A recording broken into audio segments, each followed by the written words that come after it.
Resident Evil Requiem is essentially the pinnacle of Resident Evil games, and I don't say this necessarily as it's the best Resident Evil of all time, though in my opinion it's definitely in the top 3, but because Resident Evil Requiem is an adventure that has been carefully built towards for the past 9 years of this franchise's existence, starting all the way back in 2017 with the release of Resident Evil 7. And as someone who's gone into this series with what some have dubbed as the remake timeline, I have to say Resident Evil Requiem is basically just the ultimate payoff to everything I've played up until this point. But whether you're like me and have been a fan of this series for a few years now, or are just getting into the games with Requiem, I hope you find what I have to say about Capcom's newest entry in this franchise interesting. And for those of you who haven't played or completed the game yet, don't worry, I will be keeping everything I talk about to just what was shown in trailers, and then just mention the spoiler stuff after my rating. Alright, so just to start things off, I don't want to be wasting anyone's time by simply just telling you all why Resident Evil Requiem is a good video game, because you can find that anywhere else you look, because this has quickly become one of the highest user-rated games of all time. But what I've noticed is this game's getting a lot of attention from people who aren't super familiar with this franchise, and look, I think it's amazing that over the past decade, that Resident Evil went from a franchise that almost went under to being more mainstream than ever before, but I have to say this game probably isn't the best place to start if you are a newcomer. I mean, you absolutely can if you want to, but personally, I think if you want to fully experience everything Requiem has to offer, it's best to play some of the other entries first, because honestly, this game not only acts as a perfect follow-up to the story of the Resident Evil 2 and 4 remakes, but also acts as a perfect follow-up to the gameplay of Resident Evil 7 and Village. So before I get into what I mean there, in case anyone wasn't aware, this game follows two playable characters, newcomer Grace Ashcroft, an intelligence analyst for the FBI who has dark ties to what's going on in this game, and series veteran Leon Kennedy, who was a perfect addition to this game since recently we've had his two most iconic stories retold in the RE2 and RE4 remakes, which made many newcomers become attached to this character, including myself. Also, this man has an incredible amount of simps, including whoever runs the Resident Evil TikTok account. And honestly, I can't even blame them. This man is cool as plus he's just the Ryan Reynolds of video game characters, so there's that.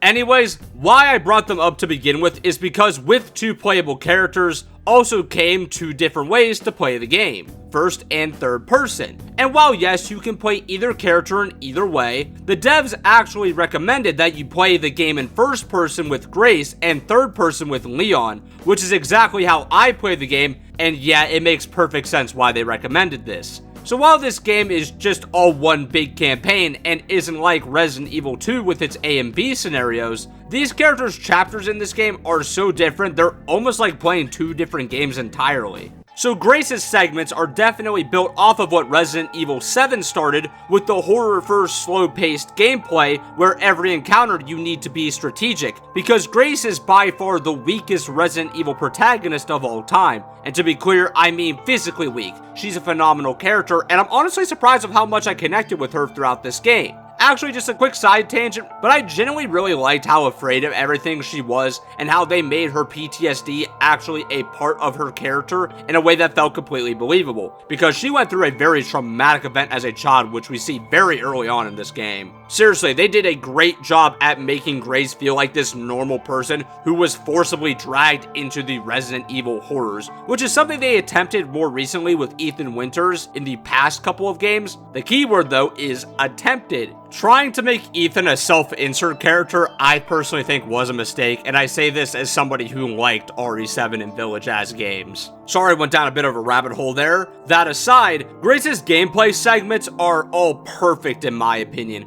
They give off the vibes of Resident Evil 7, but have the same level of strategy as the Resident Evil 2 remake. Sometimes it's better to hide or sneak past enemies rather than confront them head on. Well, that is until you got a few rounds in Big Iron over here to make quick work of some of these guys. And on that topic, the Requiem added a whole new level of strategy to this type of game, because this weapon can take out pretty much any enemy in this game within a few shots. However, the trade-off is it's very hard to get ammo for it. So you really want to make sure you're saving the rounds for just the right moment. And honestly, I found this new mechanic just so satisfying in this game. But when there's segments with this one enemy that you can't defeat, this game is actually kind of scary, and you have to use genuine strategy to outsmart this thing. Seriously, the tension built throughout these segments was really well done, and honestly, I think they have some of the best writing in the entire series. I mean, of course, it's still a Resident Evil game, so you're not getting a Silent Hill 2 level story, but for this series, this may actually be the most well-written entry in it.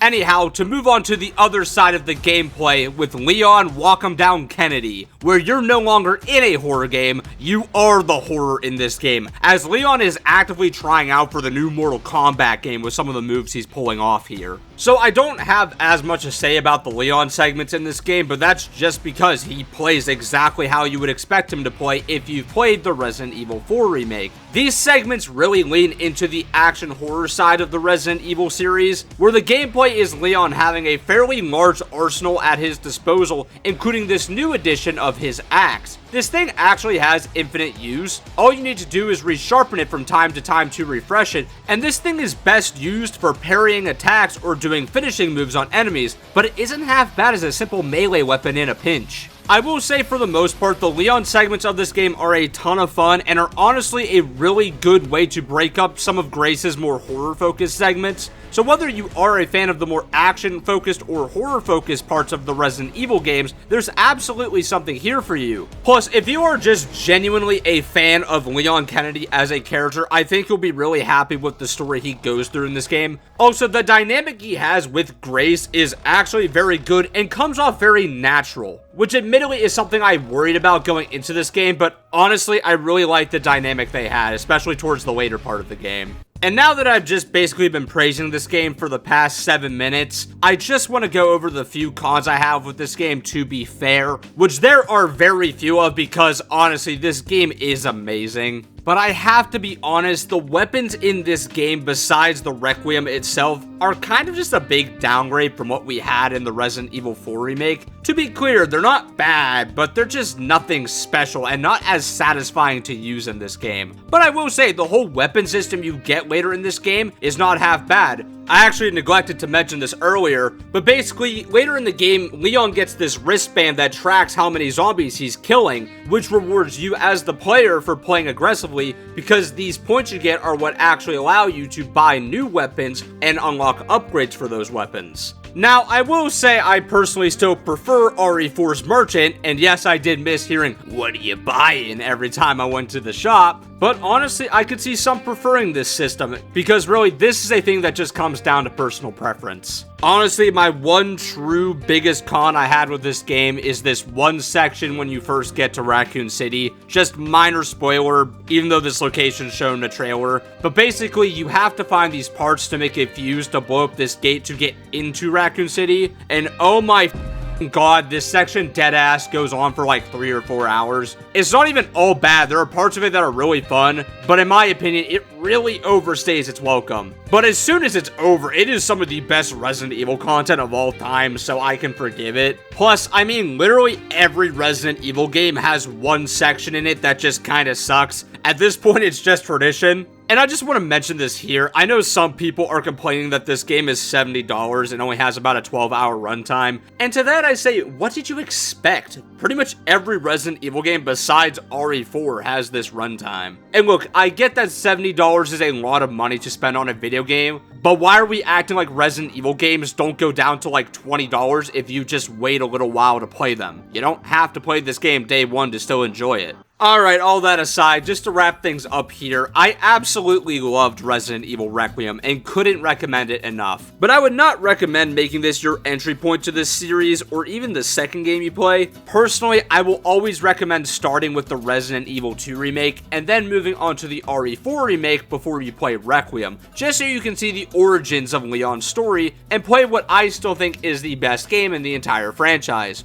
And personally, I would actually also recommend you playing Resident Evil 7 and Village before Requiem, because I truly believe this game is just the ultimate payoff to the last 9 years of this franchise. So while I'm sure you'd still enjoy it even without playing these other games, the experience is just that much better when you have. You can skip RE3 Remake, however, though, because that game just kind of sucks. But personally, though, I would give Resident Evil Requiem a 9.5 out of 10. But now that my review is over, I did mention earlier I would say my opinions on the spoiler stuff. So for all 2 of you who actually care, yeah, this game was a Resident Evil fanfic at times, but it was a damn good Resident Evil fanfic. Also, I've been joking for months that they'd bring back Mr. X for this, and when they did, I was honestly losing my shit. Same with Wesker, despite Xeno being a clone of him. Something I didn't mention in the main part of this video, though, because I thought it was just such a cool surprise, and I didn't want to spoil it for anyone, is how much I loved going back through the areas I had just completed as Grace,